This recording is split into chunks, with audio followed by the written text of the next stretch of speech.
Le cri d'un prophète en Israël, Emmanuel Levin, Judaïsme contre sionisme, deuxième partie, le Christ est un réfugié palestinien, deuxième lettre à Georges Montaron, directeur de témoignages chrétiens.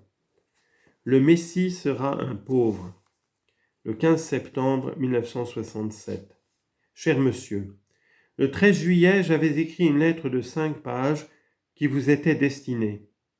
Je ne voulais pas envoyer pour différentes raisons, et à la place, je vous ai adressé une autre lettre de 3 pages.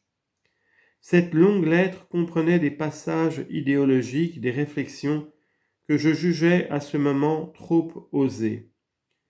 Mais après la lecture des textes du père Gautier et d'autres textes semblables, et en dernier lieu hier, l'article remarquable du père Hayek, je ne me sens plus le droit de conserver dans mes dossiers cette première lettre et de vous priver d'un texte qui sera utile parce qu'il montre une convergence extraordinaire d'une pensée chrétienne et d'une pensée juive et leur rencontre au lieu saint de la pauvreté. C'est tout autre chose que l'amitié judéo-chrétienne qui est une entreprise simplement humaine, un rapprochement de caractère bourgeois devant la montée du communisme et du matérialisme. C'est la manifestation universelle de l'Esprit Saint, de l'esprit de vérité et de la justice, annoncée pour la fin des temps par les prophètes et je crois par les évangiles. Vraiment, sincèrement, en lisant hier soir en famille le texte du père Hayek, j'avais la même impression que lorsque j'ai lu les textes du père Gautier. C'est biblique. Et quand je relis cette lettre que je ne vous avais pas envoyée et que j'avais écrite bien avant la publication du père Gautier, je suis bien obligé de constater que j'ai dit, certainement avec beaucoup moins de talent que lui, la même chose. Dieu est avec les pauvres, donc il faut être avec les pauvres pour trouver Dieu. Je vous l'ai écrit, je ne tiens pas à me faire un nom, mais je souhaite au moins que le public soit informé de cette convergence, que des juifs et des chrétiens pensent exactement la même chose sur le problème le plus essentiel et le plus important qui se pose à l'humanité actuelle et dont dépend son destin. Car s'il est une bonne nouvelle, c'est bien celle-là.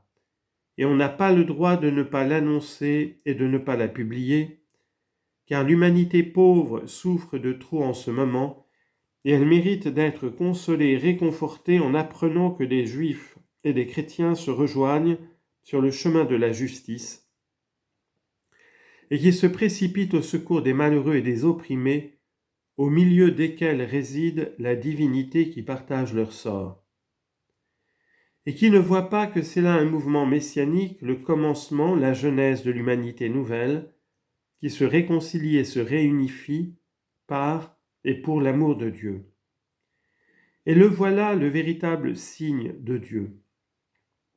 C'est pourquoi je souhaite, dans la mesure de vos possibilités techniques que je sais être limitées, la publication des passages idéologiques de ma lettre du 13 juillet, qui pourraient être réunis et montés en un ou plusieurs articles, auxquels vous pourriez donner les titres et sous-titres qui vous conviendront.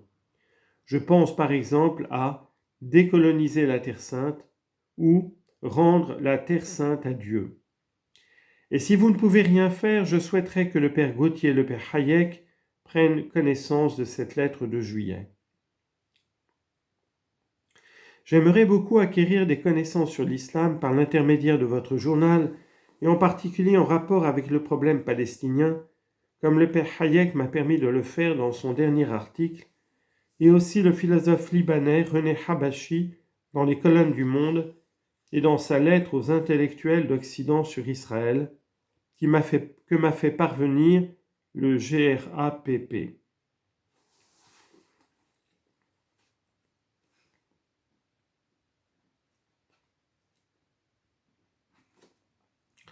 Ainsi, des correspondances pourraient s'établir par votre intermédiaire entre juifs et musulmans, entre juifs et arabes en particulier, ce qui réparerait la rupture entre les deux peuples d'Abraham qu'a provoqué la création de l'État d'Israël. Et c'est là un point important.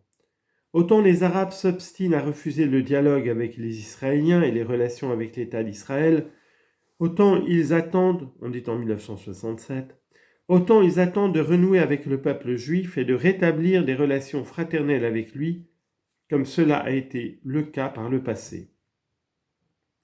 Car pourquoi veut-on que le peuple juif soit exclusivement représenté par l'État d'Israël et les organisations officielles qui sont financées et qui n'existent que par les capitalistes juifs, en majorité américains? Pourquoi les Juifs qui demeurent pauvres, qui n'ont pas d'argent et d'armes, qui n'exploitent ni n'oppriment ni ne tuent, pourquoi ces Juifs n'ont-ils pas le droit à la parole et à la représentativité? Pourquoi les considère-t-on comme s'ils n'existaient pas? Oui, vous pouvez dire cela aux chrétiens de l'amitié judéo-chrétienne, ces flatteurs, ces courtisans des Juifs riches et puissants, qui sont prêts à toutes les complicités, à approuver et à couvrir tous les crimes de la bourgeoisie et du capitalisme judéo-américain et de l'État qu'ils ont fabriqué en Terre Sainte et où ils ont exproprié les pauvres de Dieu.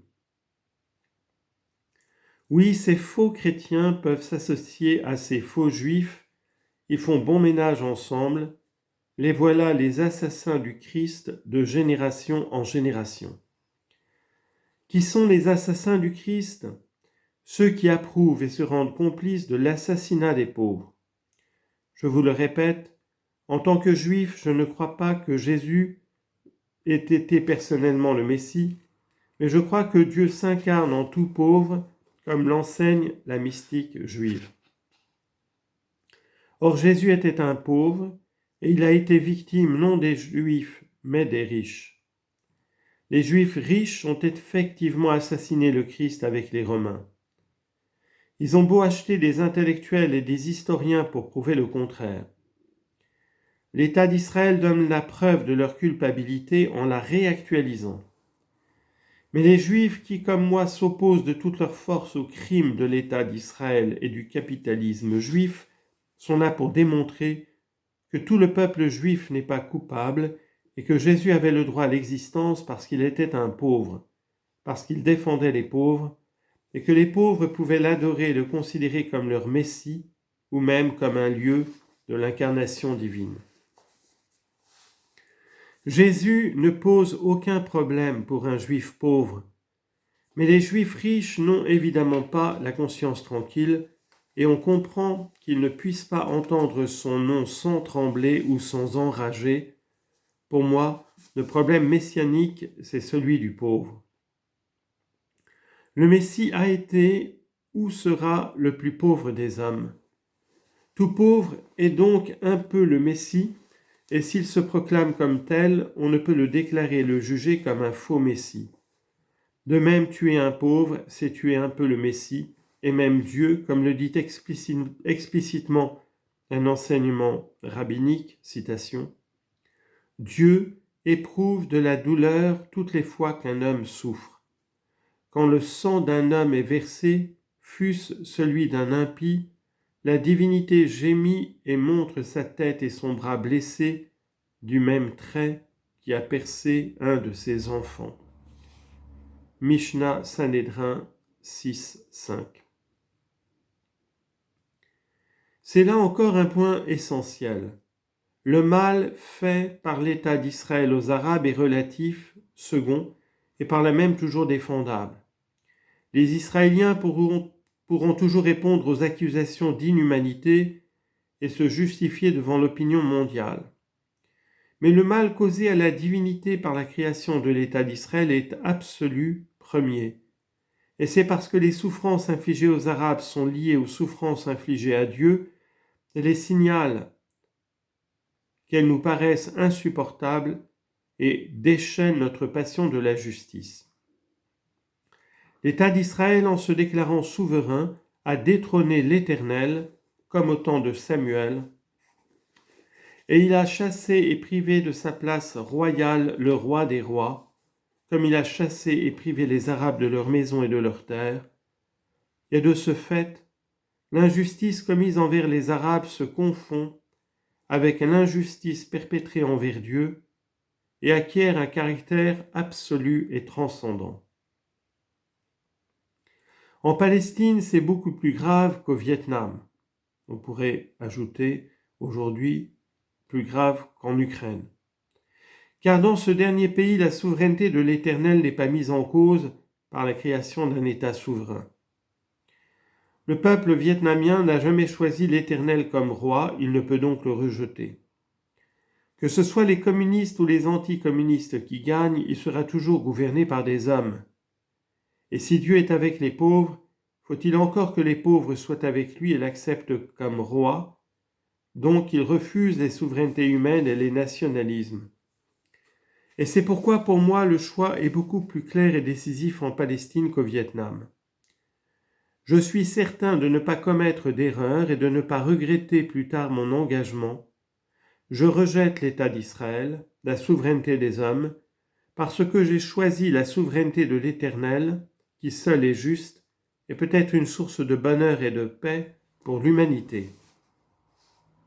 Car comme l'a si bien dit Nicolas Berdyaev, Dieu est humain, mais l'homme est inhumain. Et tout humanisme athée dégénère toujours et se métamorphose en anti-humanisme, comme nous le disons dans nos prières juives quotidiennes. Citation « Ein lanu melech goel umashiach ala ata » Nous n'avons pas d'autre souverain qui délivre et sauve en dehors de toi, Éternel. L'État d'Israël, comme tout État, prétend le contraire et contredit l'Éternel et le nie. C'est pourquoi je ne puis affirmer Dieu et ma foi juive sans lui dire non.